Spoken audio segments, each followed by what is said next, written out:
За энэ сүүлийн үед шүү дээ. Протеин ялангуяа нэмэлт хүнсүүдээр хүнд металлын ордлого амар их байна. Хар туулгаар аюу өндөр. Саяхан бас нэг мэдээ гарсан. Өмнө гарч ирсэн жил болгон ийм судалгаанууд явдаг байхгүй юу?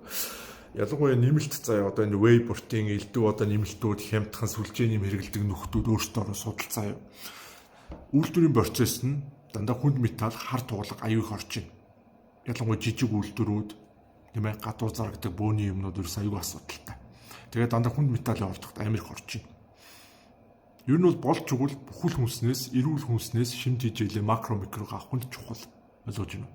Тэгэхгүй тэгэл энэ тэнд цай, ийм пробиотик, тийм пребиотик бла бла те. Ялангуяа нэмэлтээр хэрэгжилж байгаа өдөр тутам хэрэгжилж байгаа энэ нэмэлтүүд ер нь бол явж иж хамгийн их хор болж байна. Тэгээ урт хугацааны ялангуяа хар тугалах меркури энэ чинь хүний биеэс өөрөө зайлахгүй хоримтлагдах хамгийн аюултай хүний биеийг ядраадаг, туйлдуулдаг, гэмтээдэг EDC-ийн түвшин ДНК гэмтэл өгдөг. Окей. Тэгэхээр айлхоор цэвэр, эрүүл, бүхэл тийм ээ тэр дундаа макро микро юу вэ?